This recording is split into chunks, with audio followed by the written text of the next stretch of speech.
Yang dipertanyakan itu adalah Anda ngomong surat musik itu, mana ulama yang mendahului Anda dalam berbicara tentangnya? Kok Anda lancang gitu loh berbicara masalah agama yang Anda nggak punya ulama mu'tabar yang mendahului Anda? Kalau soal musiknya mah sudah lewat. Assalamualaikum warahmatullahi wabarakatuh. Alhamdulillah wassalatu wassalamu ala rasulillah wa ala alihi wa sahbihi wa mawala amma ba'du. Semuanya yang nonton video ini, baik yang setuju ataupun tidak, saya tak lupa untuk mendoakan semuanya. Semoga Allah subhanahu wa ta'ala senantiasa memberikan rahmatnya, taufiknya, hidayahnya, maghfirahnya, memberikan kelancaran rezeki dan kesehatan kepada kita semua, menjadikan kita orang-orang yang beruntung, baik di dunia ini lebih-lebih kelak di akhirat nanti. Pak Insinyur Muflih Safitra, beliau mengkritik Ustadz Adi Hidayat dengan kata-kata lancang, karena Ustadz Adi Hidayat mengartikan atau menerjemah surat Asy-Syu'ara ini sebagai surat pemusik, surat para pemusik. Adakah ulama mu'tabarah sebelum Anda yang menerjemah, yang menafsiri Asy-Syu'ara itu sebagai para pemusik? Syair itu adalah musik. Kok begitu lancang Anda gitu loh? Duh, gampang sekali sih kalau orang-orang seperti Pak Muflih dan kelompoknya ini menyalahkan orang lain. Tetapi mereka itu seakan-akan diam apa yang pernah dikerjakan oleh kelompoknya sendiri, oleh ustadz-ustadz di kelompoknya sendiri. Sekalipun salah, jelas melanggar, jelas-jelas yang salah, sebagaimana menyatakan bahwa rukun wudhu 2, najis, menginjak najis, kotoran tai kucing, membatalkan wudhu, jelas-jelas salah ini, mereka diam, bahkan dibela mati-matian. Nah, Ustadz Adi Hidayat pernah menjelaskan bahwa kalau Syu'ara diartikan oleh beliau sebagai surat para pemusik, sebenarnya bukan beliau sendiri, bukan Ustadz Adi Hidayat yang pertama, tapi Ustadz Salafi sendiri, termasuk Ustadz Abu Yahya Badrus Salam LC ini pernah menyampaikan begini. Mari kita dengarkan bersama ini.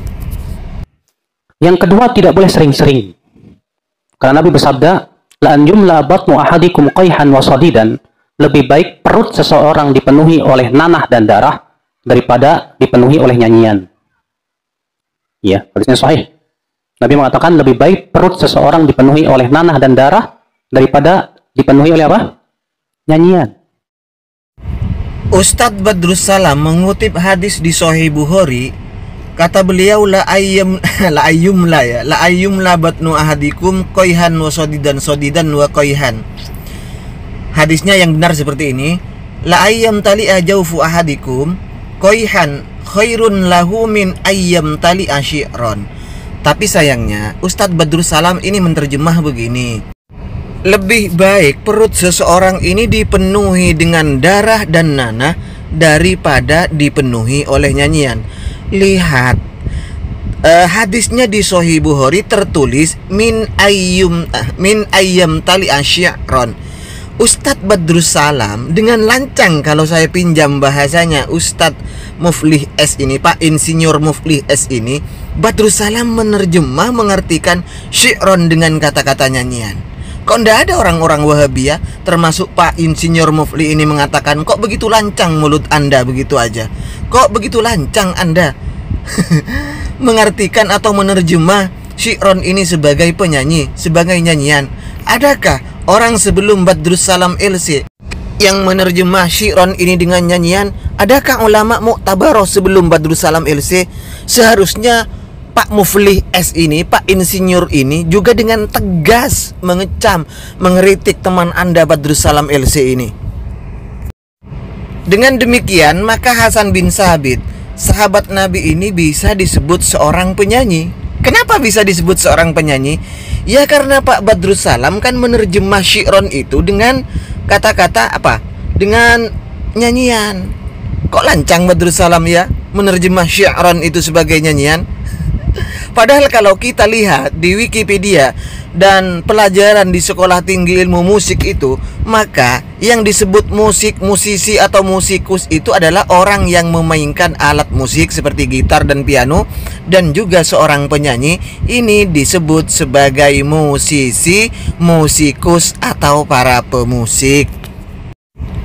Makanya benar ketika Ibnu Hajar Al-Asqalani mengutip pernyataan di Al-Jauhari itu, menyatakan bahwa al-azib al-mughanni, azib ini adalah mughanni, penyanyi, atau al-la'ib biha, orang yang memainkan alat-alat musik, wal mughanni, dan para penyanyi. Hal ini apa yang disampaikan oleh Ibnu Hajar Al-Asqalani sangat sesuai dengan apa yang ada di Wikipedia dan beberapa tulisan yang ada di tulisan sekolah tinggi ilmu musik ini.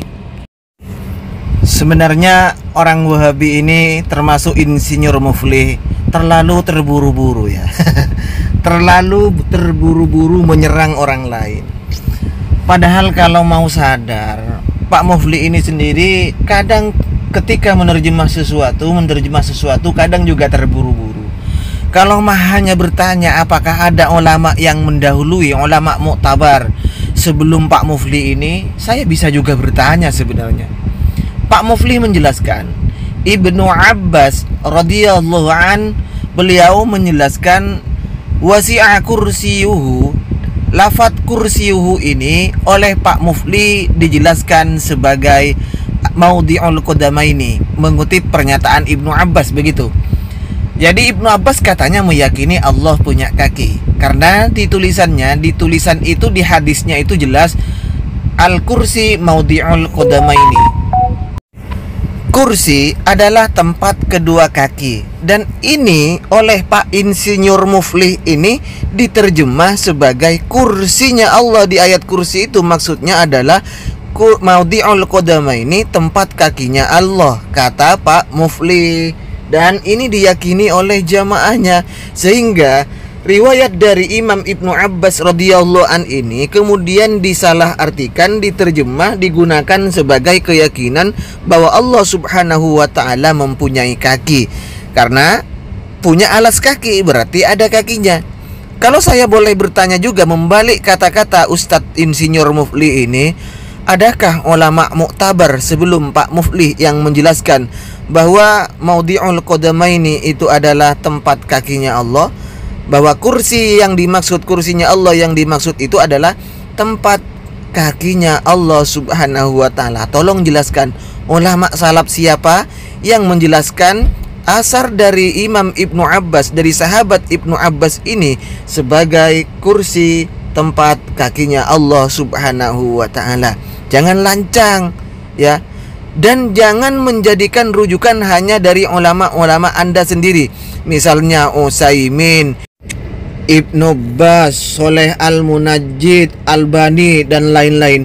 Jangan hanya itu yang dijadikan rujukan. Saya minta ulama-ulama muktabar seperti Imam Nawawi, Imam Al-Baihaqi, Ibnu Hajar Al-Asqalani, termasuk Imam Bukhari sendiri, Imam Muslim, ulama-ulama muktabar yang diakui oleh seluruh dunia. Siapa yang menjelaskan asar Ibnu Abbas itu?